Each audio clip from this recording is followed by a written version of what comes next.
عنہ بیان کرتے ہیں کہ رسول اللہ صلی اللہ علیہ وسلم حضرت سلمان اور حضرت ابو الدرداء رضی اللہ تعالی عنہما کے درمیان بھائی چارہ فرمایا۔ تو حضرت سلمان رضی اللہ عنہ کچھ عرصہ کے بعد حضرت ابو الدرداء سے ملنے کے لیے گئے تو انہوں نے دیکھا کہ ام الدرداء پھٹے پرانے لباس میں ملبوس ہے اور اس نے کسی طرح کی کوئی بناؤ سنگار نہیں کیا ہے۔ حضرت سلمان نے اس کی وجہ پوچھا تو انہوں نے کہا کہ آپ کا بھائی ابو الدرداء دنیا سے بے نیاز ہو چکا ہے۔ اسی درمیان میں حضرت ابو الدرداء رضی اللہ تعالیٰ عنہ تشریف لائے، انہوں نے حضرت سلمان رضی اللہ تعالیٰ عنہ کے لیے کھانا بنوایا اور ان کے سامنے پیش کیا اور فرمایا کہ آپ کھانا کھائیں، میں روزے سے ہوں۔ حضرت سلمان نے کہا کہ میں اس وقت تک کھانا نہیں کھاؤں گا جب تک آپ میرے ساتھ کھانا نہیں کھائیں گے۔ تو حضرت ابو الدرداء رضی اللہ تعالیٰ عنہ نے ان کے ساتھ کھانا شروع کر دیا۔ پھر جب رات ہوئی، حضرت ابو الدرداء نے حضرت سلمان رضی اللہ تعالیٰ عنہ کو سونے کے لیے کہا اور خود نماز پڑھنے لگے۔ حضرت سلمان رضی اللہ تعالیٰ عنہ نے حضرت ابو الدرداء کو کہا کہ تم بھی سو جاؤ، تو دونوں سو گئے۔ جب رات کا آخری حصہ شروع ہوا تو حضرت سلمان نے ان کو جگایا اور کہا کہ اب نماز پڑھ لو، کیونکہ تمہارے اوپر تمہارے رب کا بھی حق ہے، تمہارے جان کا بھی حق ہے اور تمہارے گھر والوں کا بھی حق ہے، لہٰذا تم ان تمام حقوق کو پورا کرو۔ اس کے بعد حضرت سلمان رضی اللہ تعالیٰ عنہ نبی کریم صلی اللہ علیہ وسلم کی خدمت میں آئے اور آپ صلی اللہ علیہ وسلم کو سارا قصہ سنایا تو آپ صلی اللہ علیہ وسلم نے فرمایا کہ حضرت سلمان رضی اللہ تعالیٰ عنہ نے سچ کہا۔ دوستو، ان حدیث سے معلوم ہوتا ہے کہ شوہر کا بیوی پر کچھ حق ہے اور بیوی کا شوہر پر کچھ حق ہے، اور یہ بھی حق ہے کہ وہ ایک دوسرے سے لطف اندوز ہو اور اپنی نفسانی خواہشات کو ایک دوسرے کے ساتھ پورا کریں۔ تیسرا جو مشترکہ حق ہے وہ ازدواجی تعلقات اور رازداری ہے۔ میاں بیوی کے درمیان ازدواجی تعلقات کو راز رکھنا چاہیے، ایک دوسرے کے راز کو ظاہر نہیں کرنا چاہیے۔ اللہ تبارک و تعالیٰ قرآن کے اندر فرماتا ہے ہن لباس لکم وانتم لباس لہن، وہ تمہارے لیے لباس ہے اور تم ان کے لیے لباس ہو۔ اس آیت کریمہ میں اللہ تبارک و تعالیٰ نے شوہر اور بیوی کے لیے نہایت لطیف استعارہ فرمایا ہے۔ اس کے کئی مفہوم ہو سکتے ہیں۔ ایک مفہوم یہ ہے کہ جس طرح کپڑا اور جسم کے درمیان کوئی چیز حائل نہیں ہوتی، اسی طرح میاں اور بیوی کا ایک دوسرے کے ساتھ تعلق ہوتا ہے۔ دوسرا مفہوم یہ ہے کہ میاں بیوی ایک دوسرے کے رازدار اور رازدان ہیں۔ تیسرا مفہوم یہ ہے میاں اور بیوی ایک دوسرے کے عزت کے شریک ہیں۔ چوتھا مفہوم یہ ہے کہ میاں بیوی ایک دوسرے کے پردہ پوش ہیں۔ یاد رہے، میاں بیوی کے درمیان جو راز ہے ان کو ظاہر کرنا حرام ہے۔ رسول اللہ صلی اللہ علیہ وسلم نے ارشاد فرمایا ان من اشر الناس عند اللہ منزلۃ یوم القیامہ الرجل یقضی الی امرأته وتقضی الیہ ثم ینشر سرها۔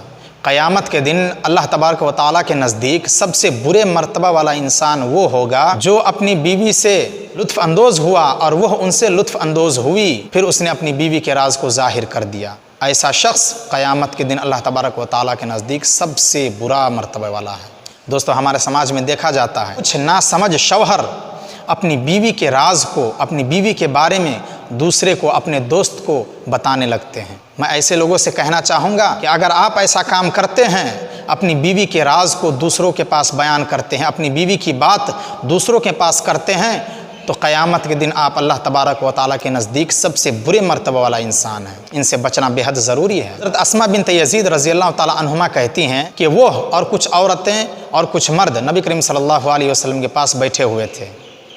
آپ صلی اللہ علیہ وسلم نے ارشاد فرمایا کہ شاید ایک آدمی اپنی بیوی سے جو کام کرتا ہے اسے لوگوں کے سامنے بیان کر دیتا ہے، اور ایک عورت جو اپنے شوہر کے ساتھ لطف اندوز ہوتی ہے وہ بھی اسے بیان کر دیتی ہے۔ سارے لوگ خاموش ہو گئے۔ حضرت اسماء رضی اللہ تعالیٰ عنہ کہتی ہیں کہ میں نے کہا ہاں اللہ کی قسم ہے اللہ کے رسول، یہ لوگ ایسا ہی کرتے ہیں۔ آپ صلی اللہ علیہ وسلم نے فرمایا کہ تم لوگ ایسا مت کرو، کیونکہ اس کی مثال اس جیسی ہے کہ ایک شیطان اپنی شیطانیت سے ملتی ہیں اور لوگوں کے سامنے جمع شروع کر دیتا ہے۔ تو دوستو، میاں بیوی کی راز جو ہوتی ہے وہ دوسروں کے سامنے بیان نہیں کرنا چاہیے۔ میاں بیوی ایک دوسرے کے پردہ پوش ہوتے ہیں، ایک دوسرے کے رازدار ہوتے ہیں۔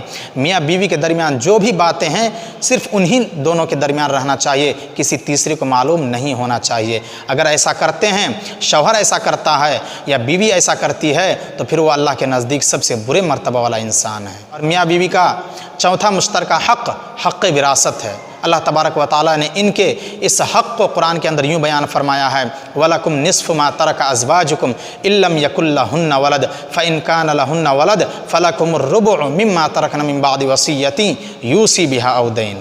اگر تمہاری بیویوں کی اولاد نہ ہو تو ان کے لیے ان کے ترکہ میں سے آدھا حصہ ہے، نصف حصہ ہے، اور اگر تمہاری بیویوں کی اولاد ہیں تو پھر ان کے لیے چوتھا حصہ ہے، اور ترکہ کی تقسیم وصیت کی تکمیل اور ان کے قرض کی ادائیگی کے بعد شروع کی جائے گی۔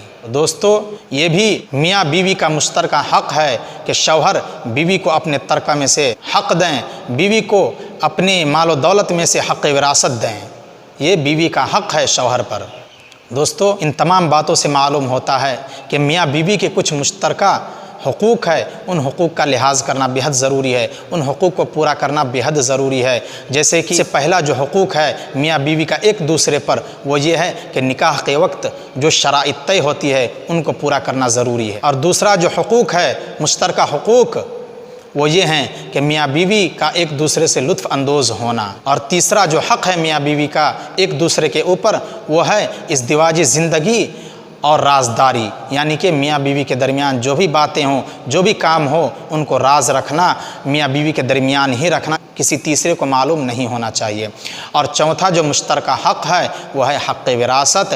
آج کل ہمارے سماج میں بیویوں کو حق وراثت نہیں دیا جاتا ہے، بیٹیوں کو حق وراثت نہیں دیا جاتا ہے، اسی وجہ سے آج ہمارے معاشرے میں جو ہے جہیز کا معاملہ عروج پر ہے، جہیز کا معاملہ جو ہے بڑھتی ہی جا رہی ہے، جہیز کا نظام جو ہے، جہیز کا سسٹم جو ہے وہ دن بدن بڑھتی ہی چلی جا رہی ہے۔ دوستو، جب ہم حق وراثت اپنی بیٹیوں پر لاگو کرنے لگیں گے، جب ہم حق وراثت اپنی بیٹیوں کو دینا شروع کر دیں گے تو انشاءاللہ تبارک و تعالی یہ جو جہیز کا سسٹم ہے، یہ جو جہیز کا نظام ہے، یہ سارا نظام ختم ہو جائے گا، جہیز کا جو ہے سارا سسٹم ختم ہو جائے گا۔ دوستو، آج کی ویڈیو میں بس اتنا ہی، پھر ملتے ہیں اگلی ویڈیو کے ساتھ۔